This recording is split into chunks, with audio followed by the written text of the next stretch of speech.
Welcome to English is ABCD online spoken English classes. I am Rajnish Shukla with all of you. Why do we need spoken English? Spoken English की हमें जरूरत क्यों होती है?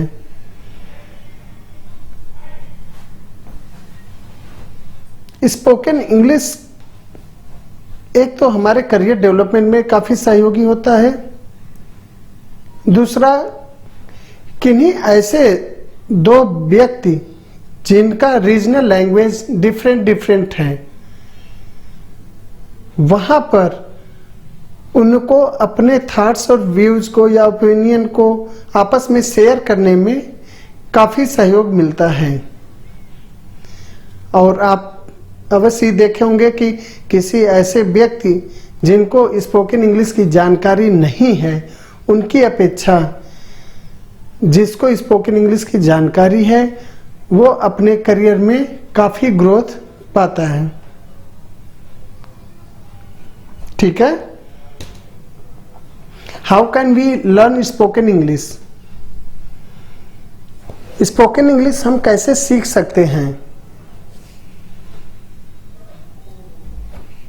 यहां पर जो हमें बेसिक हमको जो जानकारी होती है वह यह है कि फर्स्ट ये 3 स्किल्स होने बहुत ही जरूरी हैं स्पोकन इंग्लिश को सीखने के लिए। First one, reading. आपके पास कोई भी बुक, स्टोरीज के हों, नॉवेल्स के हों या कोई भी प्रोज वगैरह के बुक्स हैं, आप उनको लेके एकांत में बैठ के आप उसको लाउडली पढ़ने की कोशिश करिए। ये एक्सरसाइज आप डेली कोशिश करें, जब भी आप फ्री टाइम में रहें, ऐसे एकांत प्लेस में बैठें और उसको काफी लाउडली पढ़ने की पूरी कोशिश करें। इससे आपका प्रोनाउंसिएशन क्लियर होगा। Second one, writing. मैं आपको बताना चाहता हूं कि अगर कोई भी आप अपने सराउंडिंग्स में ऐसी वस्तु देख रहे हैं, कोई भी चीज देख रहे हैं, जो भी चीज आपको अच्छी लगे, कोशिश करें कि उसको एक टॉपिक समझ के उस पर आप कम से कम 10 स्टेटमेंट जरूर लिखें, 10 सेंटेंस जरूर लिखें। इससे आपका होता क्या है कि आप वो 10 सेंटेंस लिखने में बहुत सारे ऐसे हिंदी वर्ड होंगे जिनका आपको इंग्लिश वर्ड नहीं पता होगा, वह आप साइड में नोट करें और फिर किसी भी सोर्स के माध्यम से, चाहे ऑनलाइन के थ्रू या डिक्शनरी से आप सर्च करके उसको राइट डाउन करें, उसको याद करें और उसको अपने सेंटेंस में यूज करने की पूरी कोशिश करें। Thinking, third one is thinking. मेरा यहाँ पर थिंकिंग से तात्पर्य यह है कि आपके माइंड में जो भी विचार आते हैं, जो भी चीज आप सोचते हैं, A to Z जितने भी आप सोचते हैं, हर वो विचारों को, हर वो बातों को आप कोशिश करें कि इंग्लिश में ट्रांसलेट करने के लिए।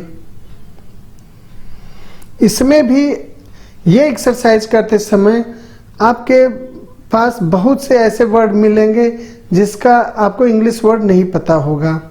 आप आज के इस इरा में, आज के इस टाइम में लगभग हम अपेक्षा करते हैं कि मोस्टली सभी के पास में एंड्रॉयड हैंडसेट है, जिसके माध्यम से वो ऑनलाइन भी सर्च कर सकते हैं जो भी वर्ड उनको पता करना होगा, या डिक्शनरी से हेल्प ले सकते हैं। लेकिन ये एक्सरसाइज डेली अगर आप करते रहेंगे, आप यकीन मानिए बहुत जल्द ही आपके पास में इतने सारे वोकैब्स हो जाएंगे कि आपके लिए कोई भी सेंटेंस क्रिएट करने में काफी सपोर्टिव वहां पर ये साबित होंगे। ठीक है। डे 1 क्लास, ग्रीटिंग और सैल्यूटेशन। आज हम लोग अपने फर्स्ट क्लास में ग्रीटिंग और सैल्यूटेशन पर अपनी जानकारी को शेयर करेंगे। ग्रीटिंग का मतलब होता है शुभकामना या सैल्यूटेशन मतलब अभिवादन। ग्रीटिंग और सैल्यूटेशन, यहां पर आप दो वर्ड देख रहे होंगे, एक फॉर्मल एक इनफॉर्मल।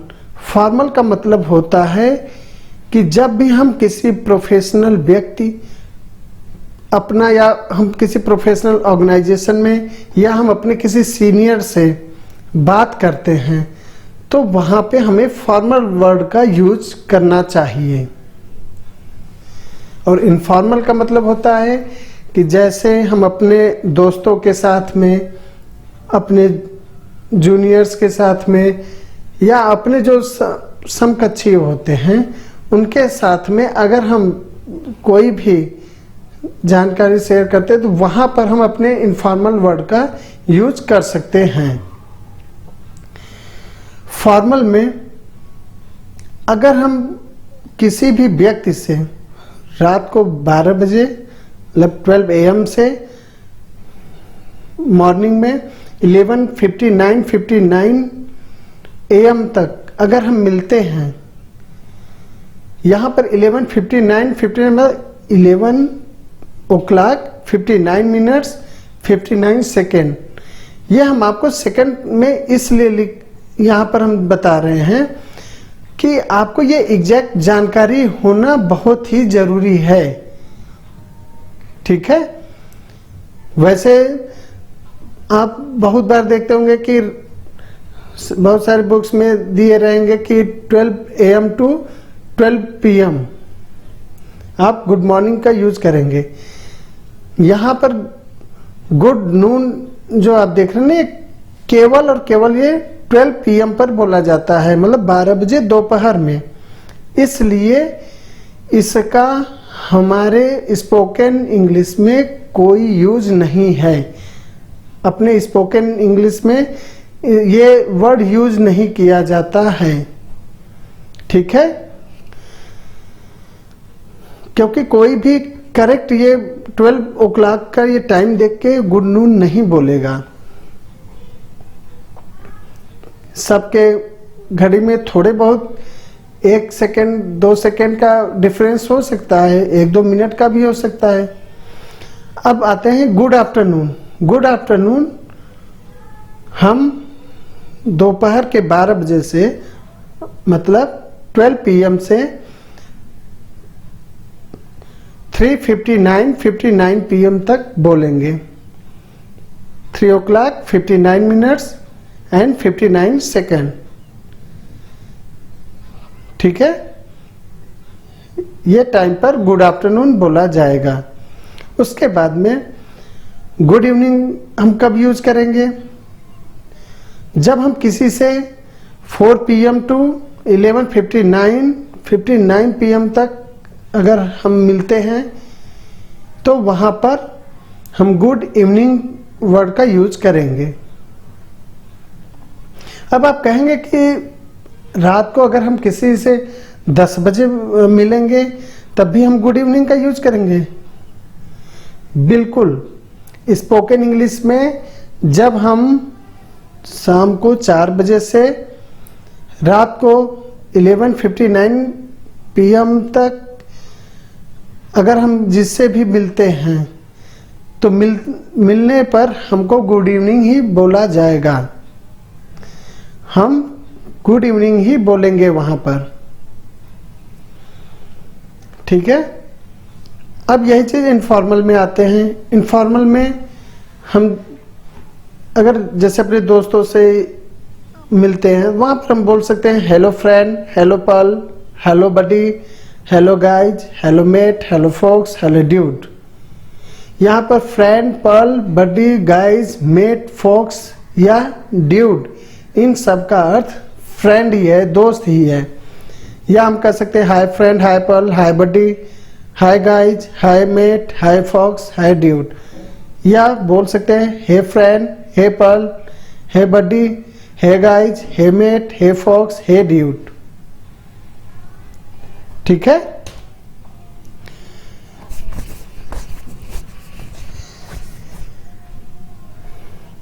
मिलने के पश्चात चलते समय किसी को बाय बाय कहना हो या किसी को अलविदा कहना हो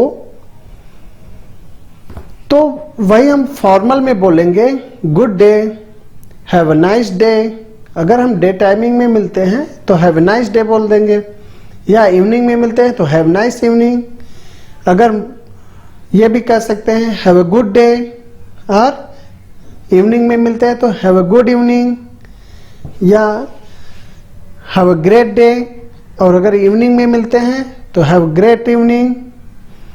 अगर मॉर्निंग में मिलते हैं हैव अ फैंटास्टिक डे, और इवनिंग में मिलते हैं have a fantastic evening, have a wonderful day. और अगर इवनिंग में मिलते हैं तो have a wonderful evening, have a fat day. ये अगर यही चीज इवनिंग में मिलते हैं हैव अ फैट इवनिंग। और इनफॉर्मल में तो आप बोल सकते हैं bye, bye bye, bye bye. चलते हैं नेक्स्ट स्लाइड में। रात में मिलने के बाद चलते समय आप कह सकते हैं फॉर्मल में गुड नाइट या good night and sweet dreams. यहां पर ध्यान रखने वाली बात यह है good night and sweet dreams you can use it only for dear. Like आप ये वर्ड केवल अपने डियर के साथ ही यूज कर सकते हैं, जैसे आपकी वाइफ हो गई या आपका कोई बेबी है। अन्य किसी के साथ में ये वर्ड आप नहीं यूज करेंगे good night and sweet dreams, ठीक है। और बाकी वैसे आप कह सकते हैं गुड नाइट। इनफॉर्मल में आप कह सकते हैं सी यू, मीट यू या कैच यू। इन तीनों में से कुछ भी आप बोल सकते हैं। यूज ऑफ सी यू, आप सी यू को ऐसे कहेंगे see you tomorrow, see you tomorrow. इसी का शॉर्ट फॉर्म है सी या टुमारो। सी यू देन या सी या then. C you eight 5 o'clock, जैसे आप कहते हैं कि आपसे 5 बजे मिलते हैं, आप कह सकते हैं सी यू एट 5 o'clock या see at 5 o'clock। See you in the evening, अगर आप किसी से मिले मॉर्निंग में और फिर आप उनसे बोलते हैं कि शाम को मिलते हैं, ठीक है, तो वहां पर आप बोलेंगे see you in the evening या सी या in the evening. See you again, फिर मिलते हैं, या सी या अगेन। सी यू लेटर, बाद में मिलते हैं, या सी या लेटर। सी यू सून, जल्द ही मिलते हैं, या सी या सून। ये सी यू के शॉर्ट फॉर्म है सिया, ठीक है। यदि आपको कोई व्यक्ति कुछ उपहार या कोई सामान दे तो आप कह सकते हैं मेनी थैंक्स टू यू या thanks a ton to you. इन दोनों में से आप कोई भी सेंटेंस यूज कर सकते हैं। मेनी थैंक्स टू यू या thanks a ton to you, ठीक है। ये हमारे एक शिष्टाचार या अभिवादन में ये वर्ड बोलना जरूरी होता है, नहीं तो अगला पर्सन ये समझेगा आप काफी रूड पर्सन हैं, आपको जानकारी नहीं है।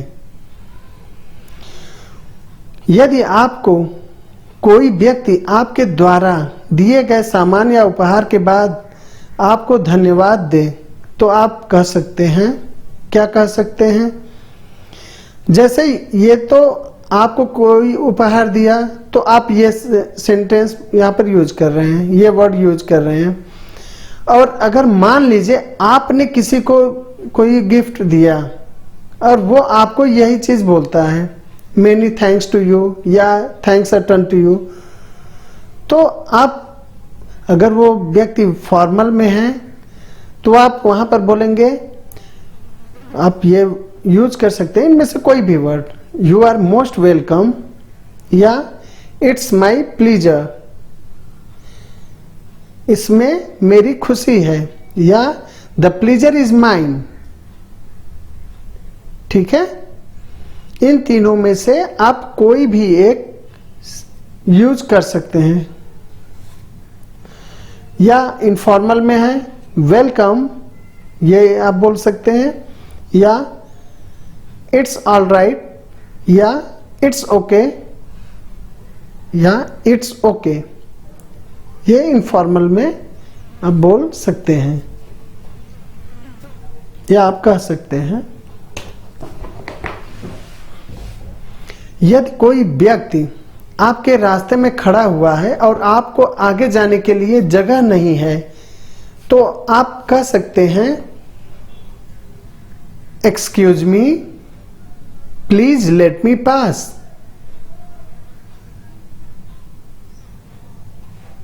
ठीक है,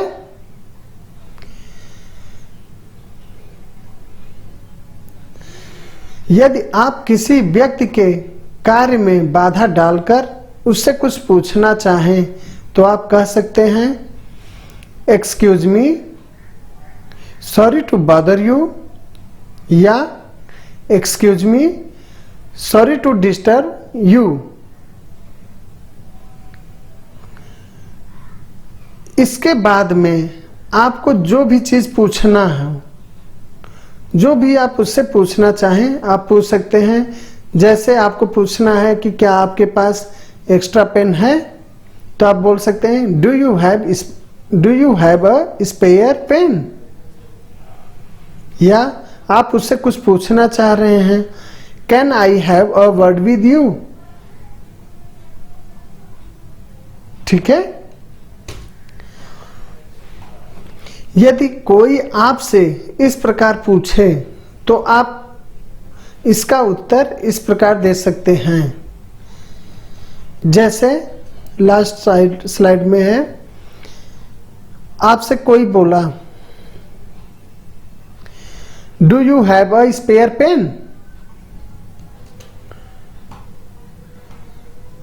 यदि आपका उत्तर हाँ में है तो आप कह सकते हैं, श्योर, व्हाई नॉट, बिल्कुल क्यों नहीं।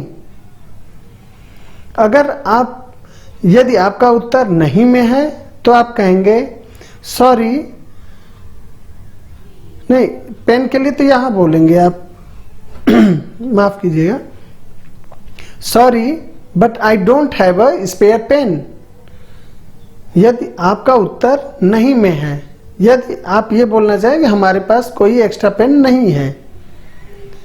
ठीक है, और यदि अगला पूछता है, can I have a word with you, तो यहां आपका उत्तर यदि नहीं में है तो आप बोलेंगे, sorry but I don't have the time. माफ कीजिएगा, मेरे पास समय नहीं है।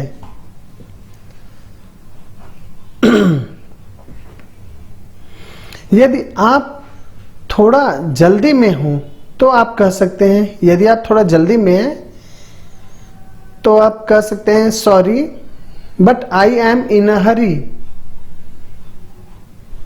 जैसे किसी ने पूछा, can I have a word with you, तो आप कह सकते हैं, सॉरी बट आई एम इन अ हरी, यदि आप जल्दी में हैं। या sorry but I am pressed for time, sorry but I am pressed for time.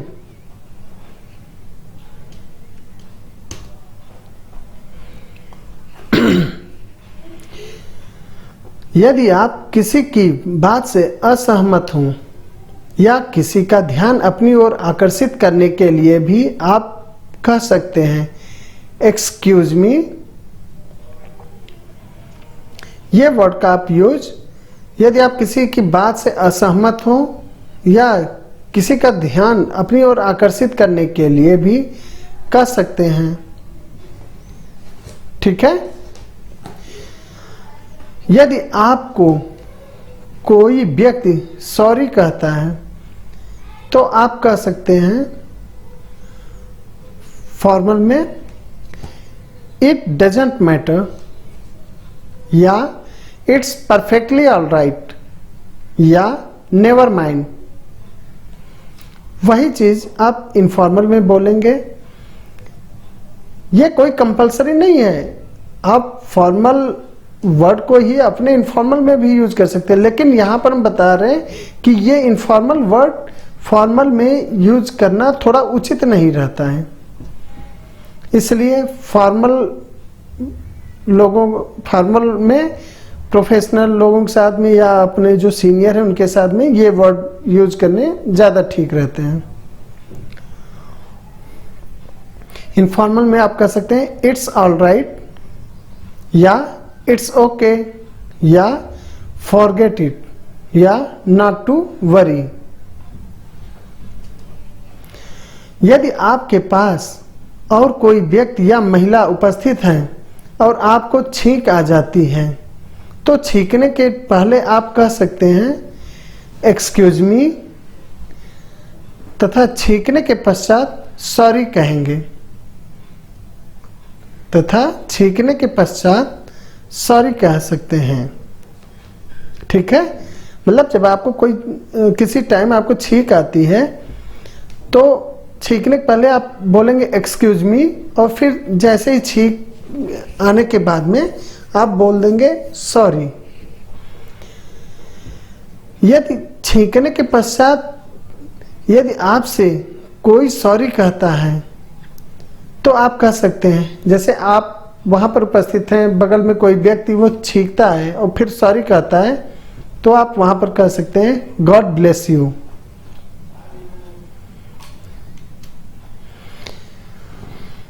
यदि कोई व्यक्ति आपसे कुछ कहता है और आप उसकी बात को स्पष्ट न सुन पाए तो आप कह सकते हैं आई बेग योर पार्डन या सॉरी या व्हाट या पार्डन मी। इसका मतलब यह होता है कि हमें आपकी बात सुनाई नहीं दिया, कृपया फिर से बोलें। यदि कोई व्यक्ति यात्रा पर जा रहा है तो आप उनको इस प्रकार से यात्रा की शुभकामना दे सकते हैं, हैव अ हैप्पी जर्नी या हैव अ नाइस जर्नी या have a safe and comfortable journey. इन तीनों में से आप कोई भी सेंटेंस यूज कर सकते हैं। यदि आप किसी को रविवार की छुट्टी विश करना चाहते हैं तो आप कह सकते हैं एंजॉय योर संडे या हैव ग्रेट वीकेंड।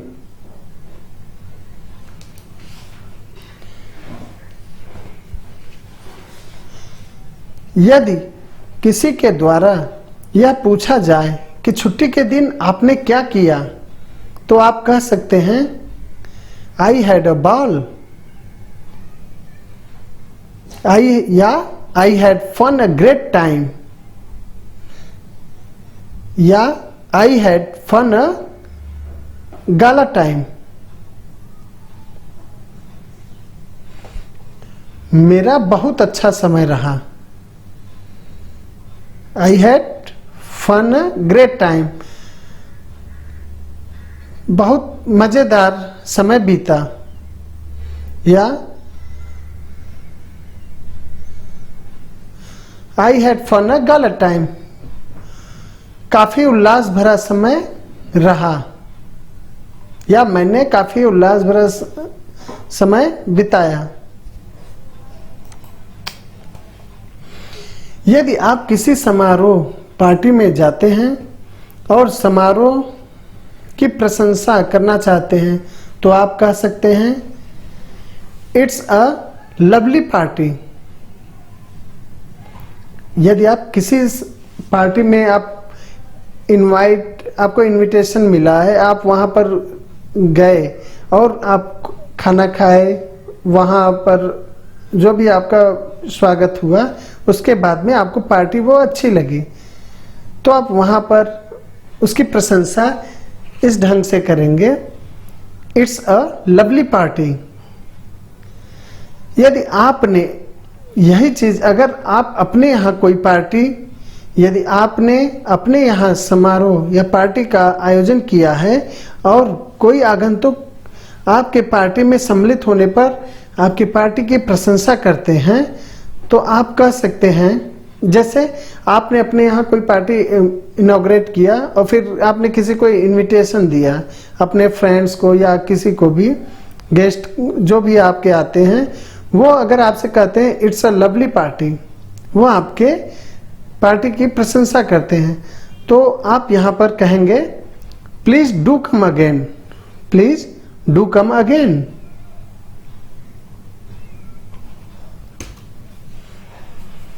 धन्यवाद, थैंक यू। इसी के साथ आज का ये डे 1 क्लास समाप्त होता है। मेरा आप लोगों से रिक्वेस्ट है कि प्लीज ये वीडियो को लाइक करें, ये चैनल को सब्सक्राइब करें और ये वीडियो को शेयर करना ना भूलें।